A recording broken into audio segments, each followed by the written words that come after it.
Yo famille, j'espère que vous allez bien. Bienvenue chez MVP Foot. Le journal des éléphants commence. Pour ceux qui ne connaissent pas le journal des éléphants, on fait le résumé de l'actualité du football ivoirien. Donc on parle de nos pros, on parle des locaux, on parle tout du football ivoirien. Il faut t'abonner pour ne rien rater. On commence par Wilfried Zaha. Franchement, on ne comprend pas ce qui s'est passé à Wilfried Zaha. On n'a pas encore vu son premier match avec l'Olympique Lyonnais. Et le bilan de notre éléphant, actuellement là, c'est vraiment chaud. 0 minutes jouées avec l'Olympique Lyonnais. Il a joué que 15 minutes à Galatasaray. Il a été absent lors de la défaite contre l'OM. Voilà, donc on se pose la question. Qu'est-ce qui se passe? Est-ce qu'il va bien exploser? Est-ce que c'est vraiment un mauvais choix de carrière? Le fait que Wilfried Zaha soit venu en France, est-ce que c'est là présage un départ pour le mois de janvier? Voilà, donc est-ce que l'entraîneur de l'OL doit te donner une chance à Wilfried Zaha? Voilà, donc c'est ça. Bon, on ne comprend vraiment pas l'entraîneur de l'OL. Pourquoi est-ce qu'il se comporte comme ça? Si tu as une recrue, donne une chance à la recrue pour voir ce que la recrue va proposer. On voit tous les recrues anglaises, ce qu'ils ont proposé à l'Olympique de Marseille. Pourquoi pas l'Olympique Lyonnais? De toutes les façons, vous connaissez affaire où on avait parlé de 6 mois d'un gars où l'entraîneur ne le faisait pas titulaire. On a mis pression sur lui jusqu'à il a mis 6 mois d'un gars titulaire. C'est comme ça que les gens vont commencer à mettre pression sur l'entraîneur de Lyon là jusqu'à il va venir mettre Wilfried Zaha titulaire. Voilà, donc on espère que la semaine prochaine ou dans cette semaine, si Lyon joue, Wilfried Zaha va jouer son premier match. C'est tout ce qu'on veut voir. On va du côté de l'Espagne. Voilà, on va du côté de l'Espagne où Villarreal a joué contre FC Barcelone et Villarreal a perdu 5-1. Ouais, à domicile. C'est pas pour les enfants. Voilà. Et bon, nous on s'en fout. Ce qui nous intéresse, c'est nos compatriotes ivoiriens. Est-ce qu'ils ont bien joué? Est-ce qu'ils ont mal joué? C'est la question qu'on doit se poser. Et parmi les compatriotes ivoiriens, on a Nicolas Pepe. Nicolas Pepe qui va les déjà. Voilà, qui va les déjà. Ça veut dire il a été très impressionnant.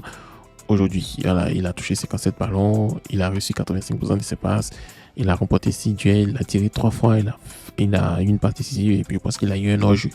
Et il a eu une note de 7.2, malgré qu'il ait perdu 5-1. Avec cette note, ça montre qu'il était pratiquement l'un des meilleurs joueurs de son équipe. Voilà, il a été passeur décisif, donc il est en train de se faire remarquer, il est en train de se donner un nom en Espagne. Donc on espère qu'il va vraiment exploser et il va retrouver son meilleur niveau. Mais cette histoire de genre perdre les matchs 5-1, on veut plus ça, on veut vraiment pas ça. Donc ça déshonore les Ivoiriens, il faut qu'on le dise.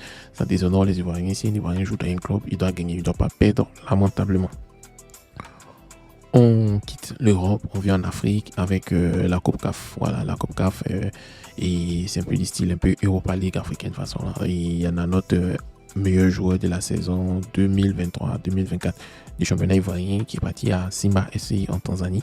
Avant Jean-Charles, qui a été passé décisif. Voilà, c'est cet après-midi, c'était hier midi, et dans les tours préliminaires de la CAF. Donc, ils se sont imposés 3-1, donc ils sont qualifiés pour la phase de poule. Voilà, donc le Simba ici qualifié. C'est juste que la saison passée, ils étaient avec le club de, comment il s'appelle, le joueur Zouzoua, voilà, le Young African, qu'on appelle communément Yanga SC en Tanzanie, qui était vraiment fort. Et le Simba SC, c'est vraiment, comment on dit, voici cette saison. Donc, je pense que la Coupe CAF, ça va chauffer. Il y a la SEC Mimosa, il y a les Simba SC, il y aura l'AS Berkane. Donc, ça va être chaud, ça va être chaud. Il y a plus de petites équipes en Afrique et ça va faire plaisir de voir nos Ivoiriens et nos Ivoiriens qui jouent dans les clubs étrangers évoluer et briller. On quitte l'Afrique, on va directement en France, au Stade de Brest. Voilà, Stade de Brest, c'est un club français qui joue la Ligue des Champions. Ils ont gagné le premier match en Ligue des Champions et c'était intéressant. Et bon, si le Stade de Brest, c'est un petit club, on n'a qu'à se dire la vérité. Si le Stade de Brest, les stades brestois jouent la Ligue des Champions, ça suppose qu'on fait un turnover, c'est-à-dire on fait tourner l'équipe. Et ça montre qu'il y a une pépite qui est là-bas, l'ancienne pépite de Lissa Sandra, Zobé Tomalé Luc, voilà, qui a été titulaire aujourd'hui. Et ils ont joué contre le club de Toulouse et ils ont gagné 2-0. Voilà, ça va être particulièrement intéressant parce qu'on va voir Luc jouer. Parce que si Brest continue son aventure européenne, le latéral droit numéro 1 va se reposer de temps en temps et puis Zobé Tomalé Luc va montrer de quoi il est capable. Voilà, c'est pour cela on est particulièrement heureux et on espère qu'il va montrer que c'est un excellent latéral droit et puis il va pourquoi pas prendre la place du titulaire. Voilà, donc c'est tout ce qu'on souhaite, voilà, pour nos chers Ivoiriens. J'avais parlé de Villarreal tout à l'heure, là. Voilà. Donc, on a parlé de notre premier compatriote. Il faut qu'on parle de notre deuxième compatriote, Eric Bailly. Ils ont posé une question sur Internet. Avez-vous trouvé une prestation d'Eric Bailly? Et il y a un internaute qui a répondu. Et je pense que sa réponse, je suis d'avis. Donc, je l'ai publié. Il dit, pour moi, c'est toujours le même joueur. C'est-à-dire, Eric Bailly fait du Eric Bailly. Tantôt, il fait un boulot remarquable et impeccable. Mais quand il veut déconner, il s'applique pour bien le faire. Point. Voilà, donc quand Eric Bailly n'est pas dans ses jours, vous voyez, ça, c'est la catastrophe. Si quand il est dans son jour, il devient autant pour moi un excellent défenseur. Donc on espère que Eric Bailly va oublier son côté où il déconne, qu'il mette ça de côté pour qu'il fasse une très grosse saison. On va du côté de l'Espagne où Sébastien Haller a joué. On pensait qu'il était titulaire, mais il est rentré à l'heure du jeu. Voilà, donc les gens n'étaient vraiment pas contents parce que où on a envoyé Sébastien Haller là, c'est pour que Sébastien Haller puisse jouer tous les matchs. Le simple fait qu'il soit, comment on appelle, remplaçant, les Ivoiriens n'ont pas aimé. Voilà, donc il est rentré à la 74e minute de jeu. Ils ont joué contre les Tafi et ils ont fait 1-1. Voilà, 1-1. Malheureusement, c'est pas lui qui a marqué. Voilà, c'est pas lui qui a marqué.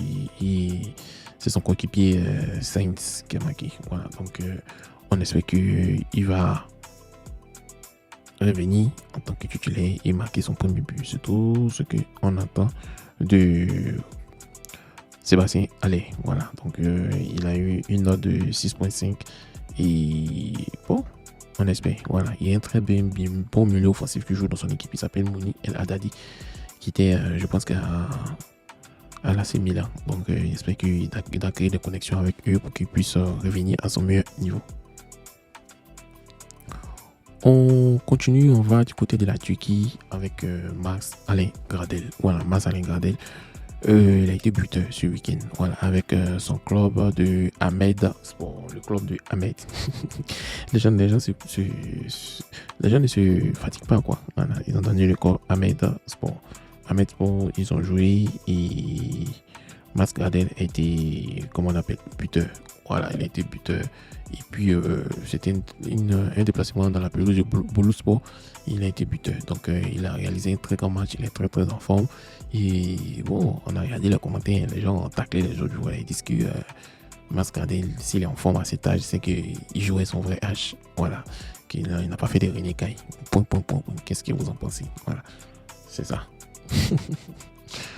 On va du côté de la Chine dans un match où l'équipe de Jean-Yves Kwasi, qui était mené 2-0 à la mi-temps, et il est rentré en deuxième mi-temps. Vous connaissez Jean-Yves Kwasi, il va traumatiser les Chinois, coucher à gauche, coucher à droite, dribbler, centre, tirer, but, et il a fait que son équipe est revenue en arrachant 2 buts. Le point nul, 2 buts partout, c'est une bonne chose. Voilà, je pense qu'il est en grande forme et son champ de cacao, c'est en Chine. Et il faut qu'il soit l'un des meilleurs joueurs du championnat. On peut dire, les Américains disent Hall of Fame. Voilà, donc une des légendes de ce championnat. Et on voit qu'il s'épanouit là-bas. Et nous, on est vraiment contents pour notre star. Et on espère qu'il va être l'un des meilleurs joueurs du championnat chinois. Pourquoi pas un des meilleurs joueurs de la Coupe d'Asie, Ligue des champions asiatiques, parce qu'il joue avec son club en Ligue des champions asiatiques. Voilà, et aussi on va terminer avec le FC San Pedro qui a perdu contre Al Hilal en Ligue des Champions. Donc ils sont éliminés de la phase de poule. Voilà, c'est grave, pas grave, mais ça fait mal. Voilà, San Pedro voulait jouer la Ligue des Champions, mais est-ce que San Pedro a les effectifs pour jouer la Ligue des Champions? Parce qu'il falloir jouer sur 2 fronts. On a vu ce qui est Saint-Denis avec la SEC la saison passée où ils n'ont rien gagné. Même en championnat, ils n'ont rien gagné. Et ils sont tombés sur un gros client. Al Hilal, c'est trop gros pour eux. Même Al Hilal, c'est plus gros même pour la SEC Mimosa. Donc, c'est vrai, ils ont vraiment appris de ce match, de cette campagne européenne. Donc, on espère que d'ici l'année prochaine, pourquoi pas revenir champion et puis bien se préparer pour ces tours préliminaires pour se qualifier en phase de groupe. Merci de vous avoir regardé. Merci aussi à ceux qui se sont abonnés dans la vidéo. N'oubliez pas de partager. Et, voilà, rendez-vous demain ou en fin de journée. Je vais faire le résumé de l'actualité du football ivoirien. Voilà, souvent on fait les débriefs. Quand il y a un jour de match, on lance les directs. Voilà, donc c'est un peu ça, on parle de toujours du football ivoirien. Donc c'est notre deuxième saison. Voilà, c'est la deuxième saison de MVP Foot. Et vous abonnez. Voilà, et puis aussi, je sais qu'il y a les débats qui regardent. Faites les petits dons pour qu'on puisse payer les vrais matos, pour qu'on puisse payer les vrais monteurs, les vrais voix off, pour qu'on puisse faire avancer le football